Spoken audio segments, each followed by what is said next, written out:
The land was wide and dry, stretching in shades of gold and gray until the horizon blurred into the faint purple of a setting sun.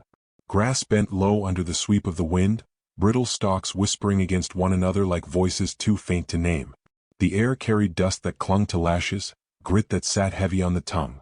In that silence, where the creak of a fence post or the lonely call of a hawk seemed louder than it should, a baby's thin cry cut through, sharp and unrelenting. It was not the noise of a moment, but the voice of need, insistent as the wind, echoing against the walls of a house that had seen too many seasons alone. She heard it before she saw them. Her feet were tired from miles of walking, the hem of her dress dust-stained, the leather of her shoes cracked. Yet the sound tugged her forward. She came up the slope slow, one hand tight on her shawl, her body small against the sky. From a distance she saw him, a tall man seated on the porch, his shoulders bowed though his frame was strong, the kind of weariness that bent more than muscle. He held the child close, rocking without words, his face caught between endurance and helplessness. His eyes did not lift to the horizon. They were locked on the baby, as though no world existed beyond the bundle in his arms. She stopped at the fence, fingers curling over the weathered wood. A stranger at the edge of someone else's land, she knew what it meant. Questions, suspicion, dismissal. But she did not move away. Something in that cry rooted her to the spot.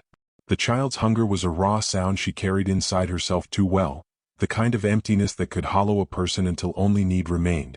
For a long moment she only watched, shawl pressed against her mouth, fighting the rise of something she could neither name nor ignore. The cowboy, sensing her presence, lifted his head. His eyes were pale, sun-bleached, and wary.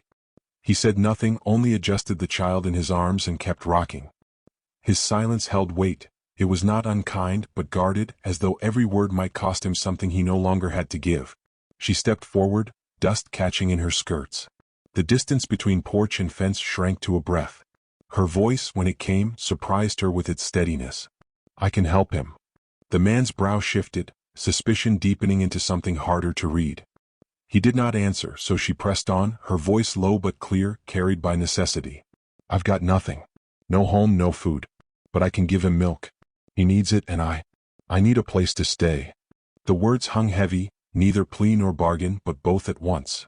The cowboy looked at her as though measuring the truth of it. His jaw tightened, his hand smoothing the baby's back. The child cried on, thin arms flailing against cloth. At last, the man gave a single, grave nod. He shifted the door open with his boot, beckoning without flourish as though to say, "Then come inside." She climbed the steps, every board beneath her feet groaning like a judgment. Inside, the air smelled of wood smoke and dust. The room was plain: table, 2 chairs, a narrow bed pushed against the wall, a cradle unused. There were no traces of softness, no curtains, no flowers, no touch of anyone's hand but his. He laid the baby gently in her arms, and the child, though restless, quieted just enough to breathe against her skin. She turned away, retreating into a corner with a mixture of instinct and modesty, wrapping herself in the shawl. The infant latched quickly, desperately, and the ache of hunger began to soften. She felt the man's gaze on her, not intruding, but steady, as if to reassure himself that what was happening was real. He did not speak, did not ask who she was or where she came from. He only sat, elbows on knees, watching his child take what it needed, while silence filled the room like a tide neither of them dared to break. Time stretched, measured by the rhythm of the baby's swallowing. She studied the child's face, the smallness of his fingers, the way they curled against her dress. Something stirred in her chest, something that frightened her for its intensity. It was not only the act of feeding, it was the sense of being tethered, however briefly, to a life that depended on her. When the baby finally slept, she eased him into the cradle. Her hand lingered on his chest, feeling the steady rise and fall before she stepped back. The man rose, gathering a blanket from the bed and placing it on the table beside her. His movements were precise, efficient, as though he had learned long ago to speak through deeds rather than words.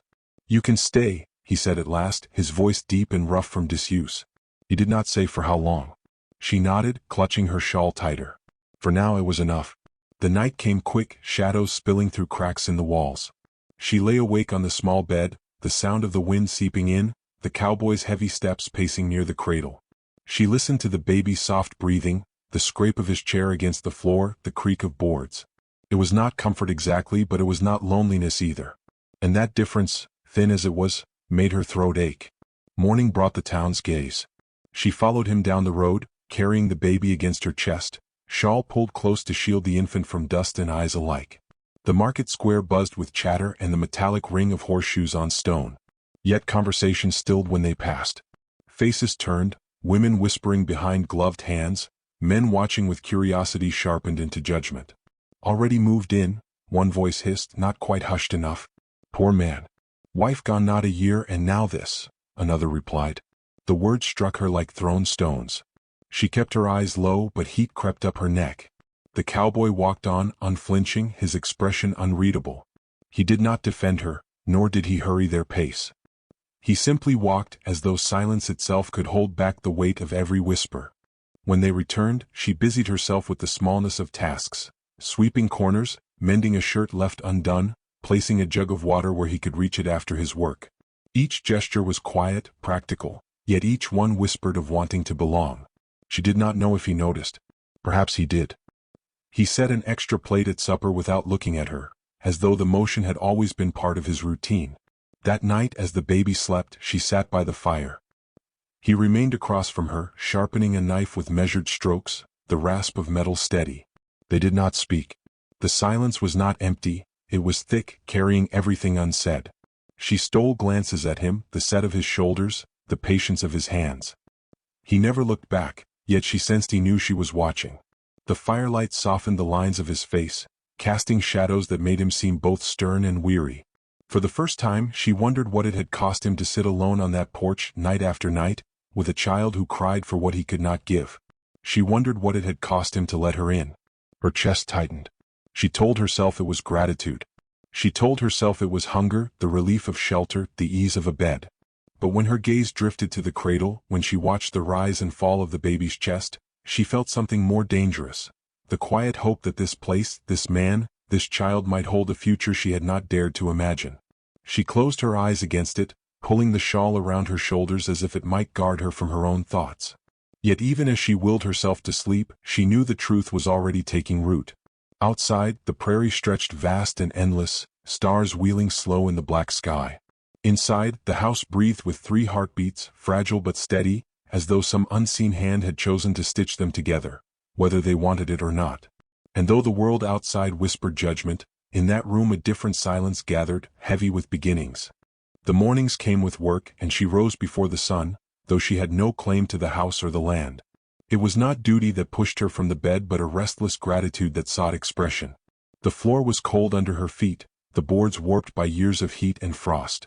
She built the fire with careful hands, coaxing warmth into the room before the baby stirred.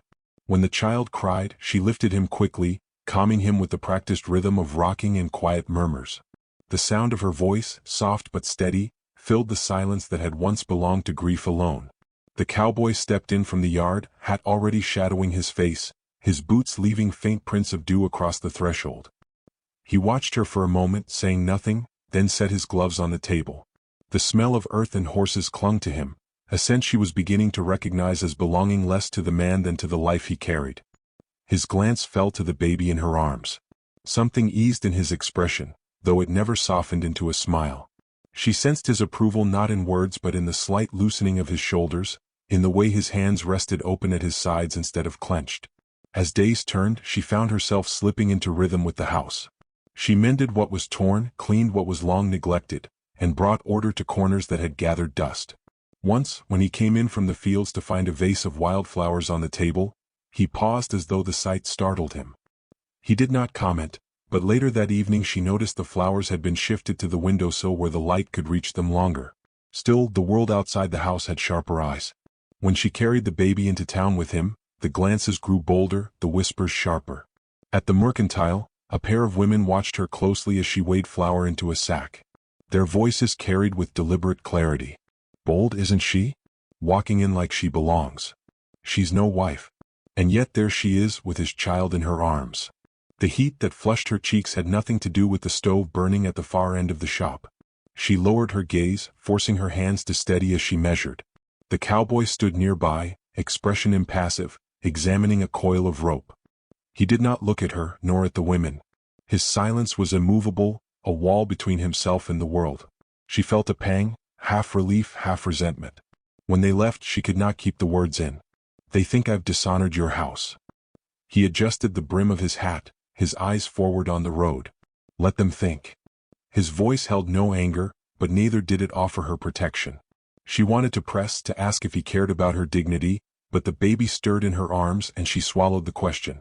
That night, she lingered by the fire while he worked at the table, repairing a bridle.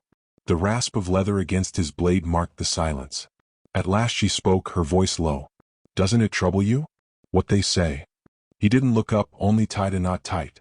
What matters is here. He tapped the wood of the table, then glanced at the cradle. Not out there. The words should have comforted, but they did not. She turned away, staring into the flames. Yet later, when she rose to find her blanket had been replaced with a thicker quilt, folded neatly at the foot of her bed, she understood that his silence carried more than indifference. He defended in deeds, not arguments. The days stretched long, marked by his labor in the fields and hers in the house. Their exchanges remained brief, but gestures built a language of their own. He placed firewood by the door before she asked. She left water by the washstand before he returned at dusk.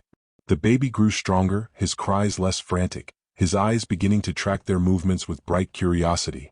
Sometimes she caught the cowboy watching the child with an intensity that was almost painful, as if he were memorizing every small sound, afraid it might vanish. It was during one of these quiet days that the threat arrived. A drifter, lean and dust-caked, leaned against the saloon post as they passed through town. His eyes, sharp with hunger of a different kind, followed her. When she returned his glance by accident, his grin widened. Well now, he drawled, stepping forward, didn't know this town kept its welcome so warm. New pretty things settling in? Her grip tightened on the baby, heart pounding. She shifted closer to the cowboy who had already stopped. The drifter's smile flickered when he saw the man's steady gaze, the way his hand rested on the butt of his rifle. Not drawn, not threatening, but ready. The silence stretched, heavier than any shout. The drifter spat to the side, eyes narrowing. No harm meant. He backed away, but his stare lingered on her as he disappeared into the saloon. The air remained thick with unspoken words as they walked on.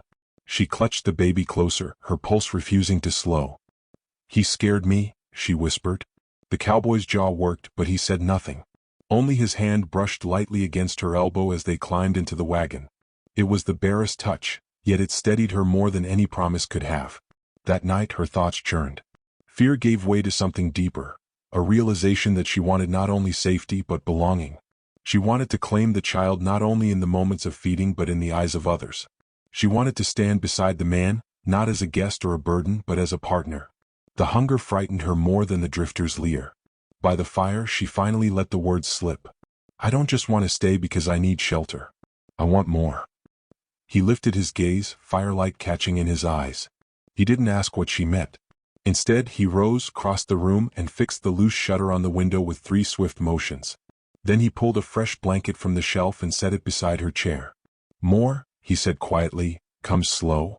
She looked down at the blanket, at the strength of his hands, and understood.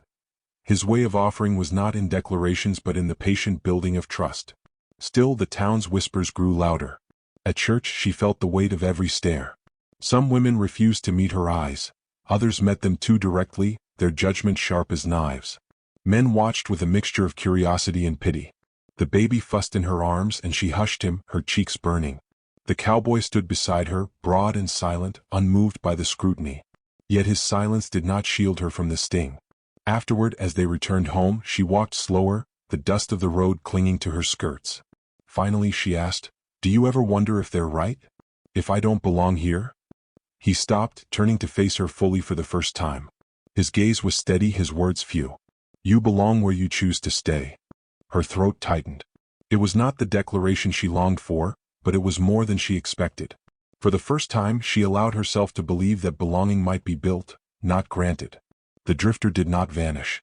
He lingered in town, his presence a shadow at the edge of their days. She felt his eyes sometimes watching from doorways or alleys. The townsfolk noticed too, though none spoke of it aloud. The tension wrapped around her like a tightening rope, each day drawing her closer to some inevitable knot. Yet in the quiet of the home she found refuge. She learned the weight of the cowboy's silence, the language of his gestures, the steady rhythm of a life shaped by endurance. She grew attuned to the small shifts in him, the way his gaze lingered a breath longer, the way his hand steadied the cradle even when the baby no longer stirred. One evening, as they sat by the fire, the baby asleep, she realized that the house no longer felt like a shelter borrowed in desperation. It felt like a place she wanted to defend, to root herself within. The thought frightened her, but it also filled her with a fierce, quiet strength. The prairie wind howled against the walls, rattling shutters and carrying with it the memory of the drifter's grin, the town's whispers, the weight of her own past. Yet inside, the fire burned steady, and she sat across from the man whose silence had become a language she understood. She pulled the blanket tighter around her shoulders, eyes drifting to the cradle. The baby's breath was even, his small chest rising and falling with the fragile steadiness of life. For the first time, she let herself imagine a future where this moment was not borrowed but claimed. And though she knew the storm outside was not finished, she felt the stirrings of resolve. The house, once silent with grief, now held something that might be called hope. The season was turning, the air sharper, nights colder, the earth giving back less to the hand that worked it. She felt the shift not only in the wind but in the undercurrent of the town. Whispers had grown into pointed stares, into questions that trailed after them like burrs caught in cloth. It was no longer curiosity but scrutiny, a waiting for some confirmation of what people believed or hoped to condemn. The weight of it pressed heavier with each trip to market, each Sunday gathering where silence fell at their entrance. She carried the child proudly still, but her heart beat faster beneath the gaze of so many eyes. At home, the house had begun to change with her hand. Curtains stitched from old cloth hung in the windows, softening the edges of the room. A small rug, beaten free of dust, lay beneath the cradle. The cowboy said nothing of these changes, yet each time his eyes lingered on them, something unreadable flickered across his face. She took it as permission or perhaps as gratitude he could not voice. In that house, she felt a belonging that both comforted and terrified her. For with belonging came the fear of loss, and the fear was sharper than any hunger she had known before. One afternoon, while hanging washed linens on the line, she noticed movement at the fence. The drifter leaned there, his posture loose but his eyes sharp, the grin on his face deliberate. He tipped his hat as though mocking courtesy. Her breath caught, and she glanced toward the barn where the cowboy was working. Before she could call out, the drifter spoke. "You playin' wife now? Can't fool the town, sweetheart. Folks know what you are." Her hands trembled on the clothespin, but she forced them still. "Leave." The drifter's grin widened. "Not before I get what I came for. Man like him can't watch you every hour. And you?" His gaze slid over her in a way that made her skin crawl. "You ain't hidin' from me." The baby cried inside the house, the sound piercing, and she turned instinctively toward it. In that moment the drifter pushed off the fence, taking a step closer. But the cowboy was already there, his shadow falling long across the yard. He stood between her and the drifter, rifle in hand though still at his side. His silence was heavier than words, his presence filling the space with a warning so clear it required no explanation. The drifter spat into the dirt but did not retreat far. "You can scare me off for a day," he sneered, "but I'll be here when you ain't looking. And the town won't lift a hand. They'll just watch." He turned, boots kicking dust, and strode away. That night, she sat at the table, staring at the flame of the lamp, her hands folded tight in her lap. The cowboy sat across, sharpening his knife as always, yet his movements were slower, less steady. Finally, she spoke, her voice breaking with the weight she had carried too long. "I came here saying I needed shelter, but it wasn't just that. I wanted more than a roof. I wanted you." The words hung in the air, trembling. She feared the silence that followed would crush her, feared he would turn away or give no answer at all. But after a long moment he set the knife down, his hand crossing the table. His thumb brushed against her knuckles, rough skin warm against hers. "I know," he said simply. Tears stung her eyes, not from rejection but from the depth of his restraint, the way he spoke so little yet carried so much. She realized then that his silence had never been emptiness. It had been a vessel holding grief, holding hope, holding a steadiness she had leaned on without knowing. The days after seemed stretched tight, as though the world itself was waiting. The drifter's shadow lingered, and gossip swelled until it demanded voice. It came one evening, not from the drifter but from the town itself. 3 men approached the house, elders of the church, faces stern with what they called duty. They stood at the porch, hats in hand, and when the cowboy opened the door, their words spilled heavy. "It ain't right," one said. "A woman in your house, no vows, no promise. Folks are unsettled. You'll bring shame on us all." She stood in the corner, baby in arms, each word striking like a lash. Her throat burned with the urge to speak, but she looked to the cowboy, waiting, hoping he would answer for them both. But he was silent, his jaw locked, his gaze fixed beyond the men at some point in the distance. The silence that had once steadied her now wounded, cutting deep. Shame rose in her chest, but so did something fiercer. She stepped forward, holding the baby high enough for the men to see, her voice shaking but strong. This child has what he needs because of me. I feed him, I rock him, I keep him safe. You may call me what you will, but here I am. I am his mother now, not by blood but by choice. And I will not leave. The men shifted, surprised by her boldness, their eyes narrowing. She felt the weight of their disapproval, but she did not look away. For the first time, she stood not only in defense of herself but of the life she was claiming. The cowboy's voice broke the silence, then low but steady. She stays. With me. The men hesitated, then turned away, muttering about the stubbornness of youth, the decay of proper order. Their footsteps faded into the dusk, but the air remained heavy with what had been spoken. Relief did not come, for the threat was not gone. That night, as the baby slept and the fire burned low, the drifter returned. The door creaked open and his shadow stretched across the floor. His voice was thick with drink and anger. I told you. You can't keep me out forever.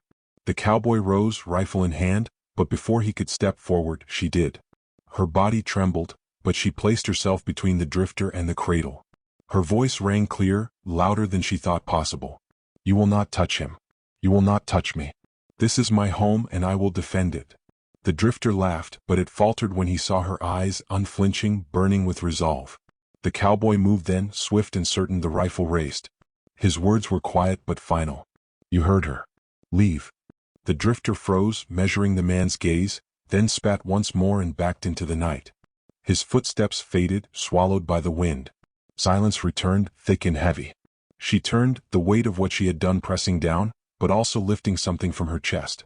The cowboy's hand touched her shoulder, steadying her, and when she met his eyes, she saw no hesitation, no question, only recognition. They sat together by the fire long after, the baby nestled between them. Words were few, but they were not needed. His hand rested over hers, fingers entwining, and she leaned into the warmth of his shoulder. The world outside might continue to whisper, but within these walls they had claimed something stronger. The prairie wind rattled the shutters, but inside, the fire held. She closed her eyes, feeling the steady beat of his heart beside her, the soft breath of the child, the rhythm of a life she had chosen. The horizon stretched endless beyond the walls, but it no longer seemed empty. It was wide, yes, but now it was shared. And in the silence that settled over them, she knew it was not the end of their struggle, but it was the beginning of a life bound not by bargain, but by love earned in quiet gestures, in defiance of judgment, in the unyielding claim of belonging.